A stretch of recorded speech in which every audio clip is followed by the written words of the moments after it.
D'accord. Vous Bon. comprenez? Oui. Non, qui? Ouais, dites s'il y a des problèmes. Hein.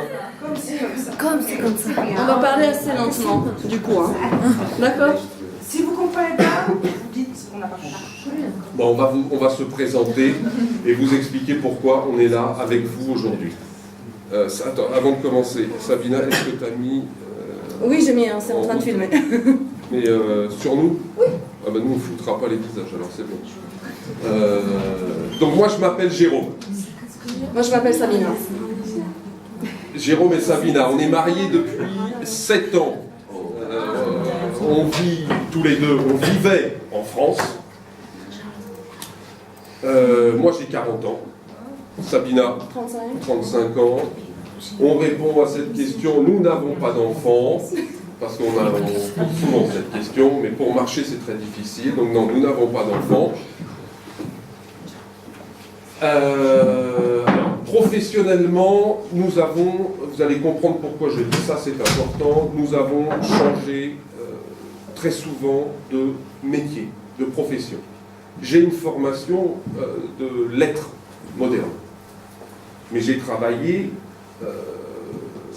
comme enseignant en Égypte, j'ai travaillé à la radio en France, j'ai travaillé comme vendeur, j'ai travaillé dans une usine, j'ai travaillé comme saisonnier dans les champs, les légumes, les fruits. On a changé très souvent. Sabina aussi? J'ai à la base une formation de traductrice en Roumanie. Je suis roumaine d'origine. Et j'ai pas mal changé de métier également, mais restons dans le domaine des langues étrangères. Professeur de français et d'anglais en Roumanie, assistant de direction, secrétaire, traductrice indépendante, vendeuse également. Et pour les 3 dernières années, il y a eu un virement dans notre vie et nous avons choisi le domaine paramédical qui est celui du métier d'aide-soignant. Voilà, alors là on a travaillé dans les cliniques, dans les hôpitaux, dans les maisons de retraite, on a côtoyé des gens malades, des gens handicapés. Ça fait 3 ans qu'on travaillait de cette manière. C'est un métier qui est difficile, mais humainement, qui nous a donné et appris beaucoup. On a voulu changer très souvent de profession. Je crois qu'on est motivé par la même chose, c'est la découverte de notre société, la manière de comment fonctionne notre société et comment les gens vivent ensemble à travers leur métier. On a eu toujours envie d'observer le fonctionnement de notre société et d'apprendre. Mais on a également changé très souvent de lieu de vie, d'endroit en même temps. On a habité dans différentes villes en France. On a habité un petit peu en Roumanie, on a habité un peu en Égypte, on est parti en Amérique du Sud, en Guyane française, on a essayé de s'installer, c'était pas facile, on est revenu en France, mais la démarche est la même. On a voulu toujours découvrir notre monde. Comment les gens vivent, quelles sont les cultures différentes et les problèmes qui traversent la planète. J'écris en même temps des livres depuis 10 ans, et ça, c'est mon moteur. L'association dont on va vous parler va se développer avec un côté édition également, édition de livres, qui sont des livres de découverte du monde et de réflexion personnelle sur le monde en mouvement. Alors si on vous dit pourquoi on a changé souvent de métier, pourquoi on a changé souvent de lieu, c'est pour comprendre aujourd'hui pourquoi nous avons décidé de quitter la France il y a 5 mois, et de partir à pied pour 2 ans depuis l'Italie, depuis Venise, jusqu'en Chine. Voilà. Le projet est celui-là. C'est une... si tu veux intervenir un peu, parce que je parle beaucoup. Nous avons créé notre association qui s'appelle La Terre en Marche. Vous avez la traduction en turc Duni Ayurior. Ça, c'est ce qu'on met sur notre sac à dos. Ça, c'est notre sac à dos. On Sur vous notre montrera sac des à dos, photos. c'est ça qui est. Ouais, voilà, ça c'est notre... C'est un emblématique. Voilà, et avec notre bâton également. Nous avons créé notre association l'année dernière dans l'idée justement d'aller vers les gens, vers les enfants aussi. Et, des grands enfants. Ou des grands enfants, pour leur parler justement de notre démarche, de notre envie de partager le trésor commun à toute la planète, qui est notre Terre. Et symboliquement, nous sommes partis avec de la Terre des 5 continents, dans 2 bourses, que nous échangeons dans chaque pays que nous traversons. Initialement, c'était avec des élèves dans des écoles, mais nous nous sommes rendus compte que même spontanément, il y avait des gens qui voulaient échanger la terre parce ils étaient enchantés par l'idée du partage et du respect entre les cultures qui passe par l'échange de la terre, en fait. Donc notre idée, c'était de partir à pied de Venise jusqu'en Chine, en mettant en principe 2 ans, avec les arrêts nécessaires pendant l'hiver, parce que c'est pas toujours évident de marcher l'hiver. Donc du coup, on s'est donné 2 ans, et on est parti le long de la route de la soie, qu'on a adapté à nos jours, en fonction des conditions, soit des visas, soit climatiques, soit ça dépend du contexte. Pourquoi la Terre? Là aussi, c'est un symbole, effectivement. On parle beaucoup d'écologie. La Terre, quand on la partage avec des gens du pays, en Turquie, en Grèce, en Albanie, c'est quelque chose qui, on l'a oublié peut-être, mais elle nous nourrit tous. C'est elle qui nous nourrit. Donc c'est aussi un message de respect vis-à-vis de la terre-mère, de celle qui donne la vie. Et de rappeler de ne pas oublier qu'on doit la préserver aujourd'hui.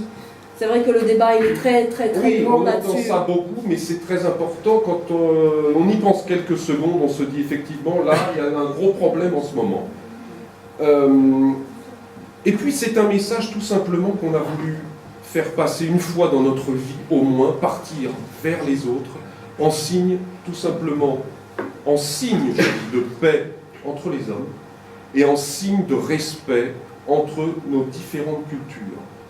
Dire que nos différentes cultures, c'est une grande richesse. Et ça, on voulait le faire à travers un symbole très fort qui est la terre. C'est un trésor qui nous unit. Merci. Merci. Donc ça a été le moteur, une insatisfaction, même une colère de cette marche. C'est pas simplement une chose, on se réveille un matin, on se dit tiens on va partir en Chine à pied. Non, c'est venu progressivement, c'est venu après beaucoup de voyages et beaucoup de changements dans notre vie. Et alors, nous avons voulu comprendre le monde, aller au plus près des gens, au plus près d'autres cultures, et effectivement on a trouvé que le moyen le plus je dirais perçant, le plus... la marche. Oui, le moyen le plus facile et proche qu'on pouvait trouver pour aller vers les gens, c'était de marcher. Parce qu'aujourd'hui, on a oublié de marcher. On prend la voiture, on prend le vélo, heureusement encore, et l'avion, et le train, et le bus, et ainsi de suite. Et le bateau, c'est normal. Mais c'est vrai qu'on a oublié de marcher, on a oublié d'aller vers l'autre et dire tout simplement bonjour, qu'on soit dans une ville, qu'on soit même à la campagne. Et ça, ce besoin se ressent de plus en plus. Il y a beaucoup de gens qui partent en voyage de partout dans le monde et qui disent oui, on a besoin d'aller vers les autres, on a besoin de communiquer, de retrouver ce lien qui nous unit à travers la terre. Et voilà pourquoi on a choisi la marche. Et en même temps, c'est important de le rappeler aussi, j'y tiens pas mal, j'y tiens beaucoup, c'est aussi le fait que par la marche, nous prenons le temps. Nous prenons le temps de se retrouver avec soi, avec l'autre, de se poser des questions, de réfléchir, de se comprendre, tout simplement d'être. Oui, de tu dis que c'est retrouver pas cet être. simplement une marche gratuite et généreuse pour les autres. Et bien le sûr. moteur, il est personnel aussi. Il est personnel Faut pas- aussi. faut Et pas- c'est vrai qu'il y a le côté sportif qui booste en fait, qui nous donne de l'envie et qui nous dit voilà, il faut que j'y arrive. C'est 20 km, c'est 30 km, c'est 10 000 km jusqu'en Chine, 8 000 à peu près. Je vais les faire. Mais c'est vrai qu'il faut que je mesure chaque pas, il faut que chaque pas compte, parce que c'est comme ça que je vais y arriver, en marchant. Alors, Voilà. on arrive. Il y a beaucoup de choses à vous dire. Il y C'est a pour tellement ça. de choses à vous dire. c'est difficile. Donc, Mais ça, il faudrait peut-être le mettre plus clair. Vous voyez là le. On va éteindre la lumière. Ouais. Ah voilà, ok. Donc ça c'est la page d'accueil de notre association que nous avons créée l'année dernière. C'était au mois de novembre en France. L'association s'appelle La Terre en Marche. Alors on aurait pu partir. oh mon Dieu. On a- Ça c'est à peu près notre trajet à partir de Venise, quoi. Oui, Jusqu'à parce qu'on ne Ankara. vous a pas dit pourquoi Venise encore. Ça va venir.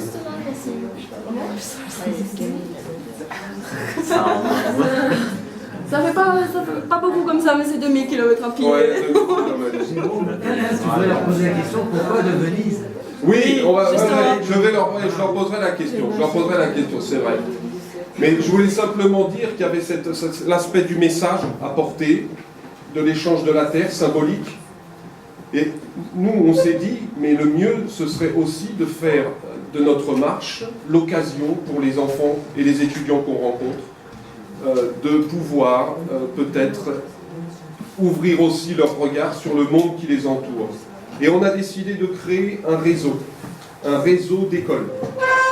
Donc ça, c'est l'autre aspect de notre démarche. Dans chaque école, dans chaque pays, nous arrêtons dans une école. Et nous mettons la classe d'élèves, avec, si les élèves sont d'accord, si le professeur est d'accord, il n'y a aucune obligation là-dessus. Mais notre idée, c'est de créer un réseau d'échange et d'amitié entre les différentes écoles des différents pays que nous traversons. Depuis l'Italie, depuis la France, parce qu'on a une école partenaire en France et en Roumanie, jusqu'en Chine. Donc ça, c'est l'aspect qui est plus,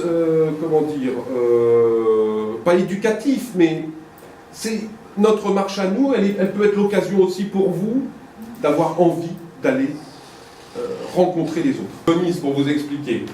Venise, on a pris cette ville pour un symbole, c'est la ville de Marco Polo.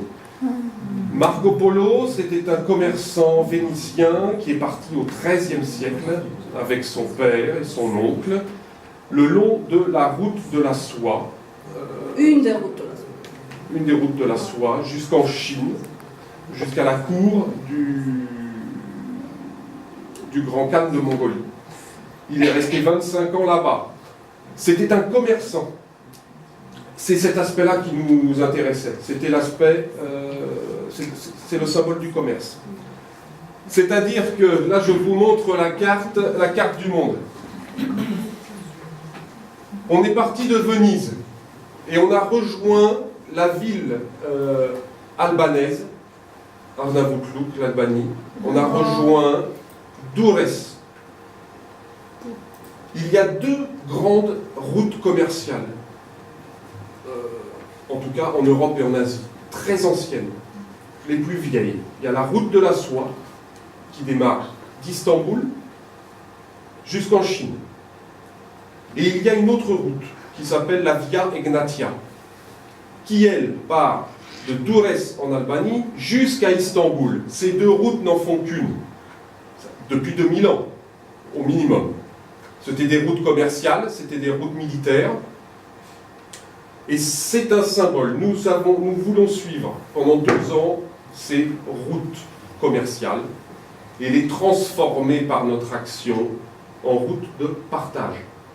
C'est pourquoi nous sommes partis de Venise, nous avons rejoint Durrës en Arnavutluk, et ensuite de Durrës, nous avons rejoint Istanbul, et nous allons suivre à peu près, parce que les conditions politiques de guerre, etc.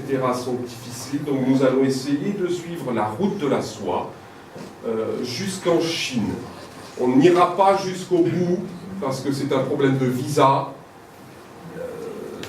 Le point de départ de la route de la soie était une ville qui s'appelait Xi'an, mais c'est 3000 km après la frontière. Nous allons nous arrêter ici, à Kashgar, un grand carrefour commercial qui est aux portes d'un désert, le désert du Taklamakan.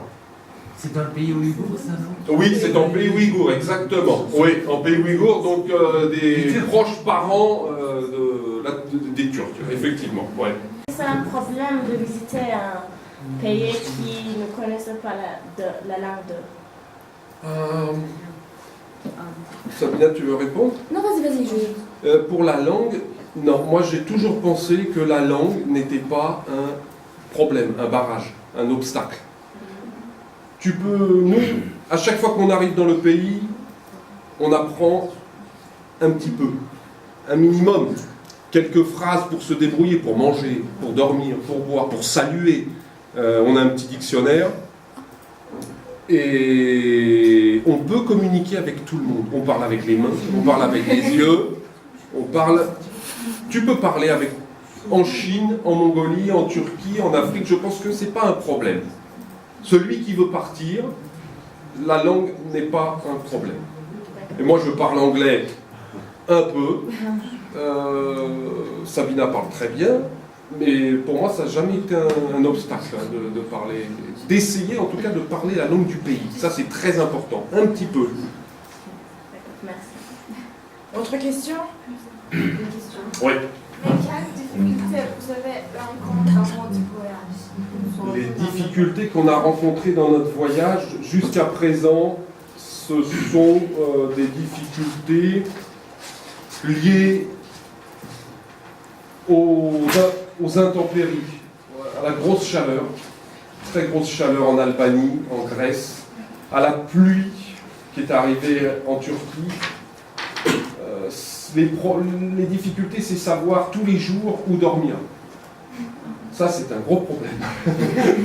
Alors, nous avons une tente, nous avons des sacs de couchage, mais tous les jours, il faut savoir où dormir, parce que notre budget est limité. Aller à l'hôtel tous les soirs, ce n'est pas du tout notre esprit. Non, nous allons vers les autres. Donc nous demandons souvent l'hospitalité. En Turquie, nous allons voir le maire dans les villages. On dit Muhtar, est-ce que vous avez une petite pièce pour accueillir les gens ou les familles. Je vais voir les familles, je leur dis pour la nuit, est-ce qu'on peut rester ici, planter notre tente? Souvent les gens nous disent venez dans la maison. Voilà, les difficultés c'est ça, et les difficultés c'est le physique, et c'est souvent le poids du sac. Là nous devons travailler mieux parce que ce sont les kilos qui empêchent d'avancer correctement. Voilà. Mais sinon des dangers, tout le monde nous dit n'allez pas là, c'est dangereux. En Albanie, on nous dit n'allez pas en Grèce, c'est très dangereux. En Grèce, on nous dit n'allez pas en Turquie, c'est très dangereux. En Turquie, je pense qu'on va nous dire n'allez pas en Géorgie ou en Iran. Il y a toujours, je pense que partout, ça c'est pas seulement ces trois pays que je viens de citer, parce qu'en Italie, on nous disait n'allez pas en Albanie, ce sont tous des voleurs. Quand vous allez dans les pays, vous vous rendez compte que, je ne sais pas comment vous dire, mais la peur est un frein, est un problème psychologique.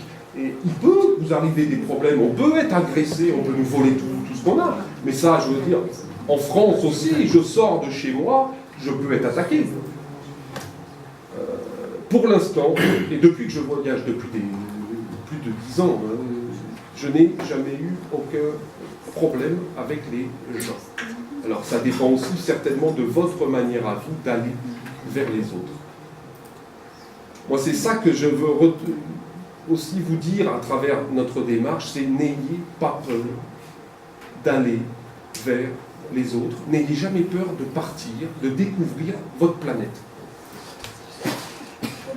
Je pense qu'on nous éduque à avoir peur, mais n'ayez pas cette peur. Osez aller rencontrer les gens.